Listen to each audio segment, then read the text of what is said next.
Assalamualaikum warahmatullahi wabarakatuh. Jadi kita dari kelompok 4 ingin melakukan wawancara. Saksikan terus ya.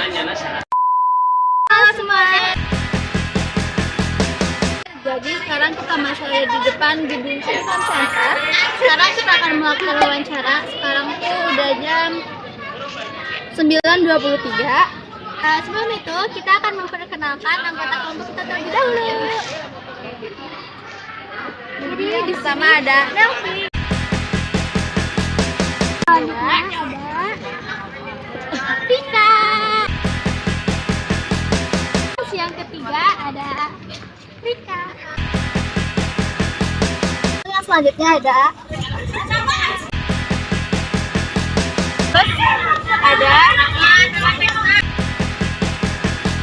terus yang selanjutnya ada Tasya. Kemudian yang terakhir ada kameramen. Oke, jadi kita tuh lagi jalan buat menuju ke lokasi buat nyamperin Bu Sinta buat wawancara langsung. Terus kita tuh karena kelasnya di TMC, jadi kita butuh effort buat jalan buat nyamperin. Terus habis itu kita ke UKS dulu, karena biasanya kan Bu Sinta tuh ada di UKS, tapi ternyata gak ada. Terus kita tuh jalan buat menuju ke kelas 10 APHP 3, karena kebetulan Bu Sinta tuh lagi ngajar di situ. Jadi tuh terus jalan melewati parkiran lah gitu ya. Terus habis itu kita tuh udah sampai di kelas 10 APHP 3, tapi ternyata ibunya tuh masih ngajar, jadi kita tuh mesti nunggu sampai ibu selesai ngajar. Kurang lebih kita tuh nunggunya 30 menit. Oke semuanya, jadi sekarang kita udah bersama narasumber kita yaitu Ibu Sinta Setiawati. Baik, Ibu izin bertanya, dari mana sumber sampah yang ada di sekolah?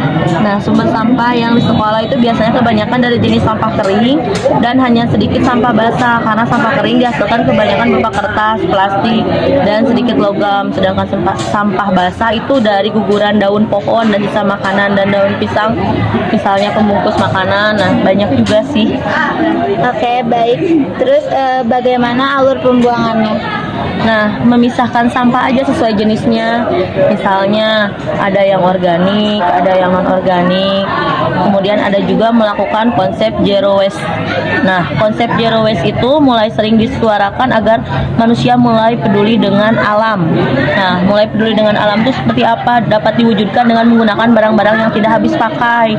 Misalnya, mengganti plastik dengan tas belanja kain. Kalau misalnya di sekolah itu misalnya kalian lebih meminimalisir dengan membawa bekal sendiri atau tempat makan sendiri, misalnya gelas sendiri. Nah, itu meminimalisir juga.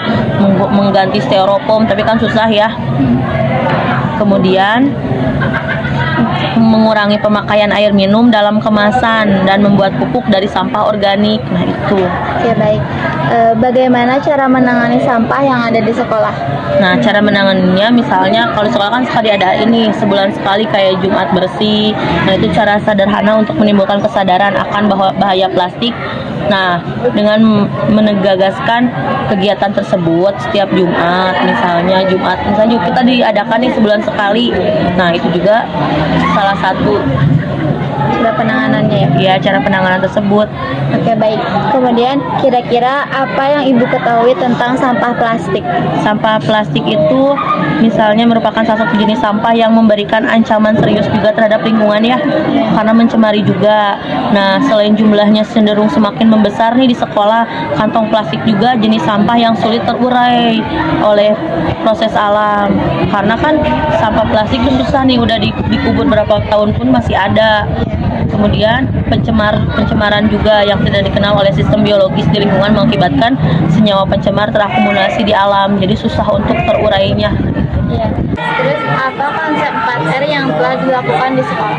Nah, konsep 4R yang ada dilakukan di sekolah itu kan dari mulai tadi yang pertanyaan awal masih masuk ya, dari mulai memilah sampah kemudian dibuat didaur ulang. Nah, didaur ulang seperti apa? Bisa kan kalian menyetorkan ke bank sampah atau kalian sendiri yang mendaur ulangnya, dibuat kerajinan ataupun dibuat kayak sekarang kan kalian lagi ini nih P5, Jadi membuat sebuah proyek apa yang harus dikerjakan dari cara 4R tersebut. Nah, terus menanganinya juga kalian misalnya dari mulai bisa sekarang kalian membawa tempat makan sendiri, minum sendiri. Nah, dari semua pertanyaan itu saling bersangkutan dengan 4R itu dari kesadaran diri kalian sendiri. Oke guys, jadi kita udah selesai wawancara. Mungkin cukup sekian yang bisa kami sampaikan. Kritik dan saran mohon ditulis di kolom komentar. Mungkin cukup sekian. Maaf bila banyak kesalahan. Thanks for watching. Kita pamit undur diri. Wassalamualaikum warahmatullahi wabarakatuh.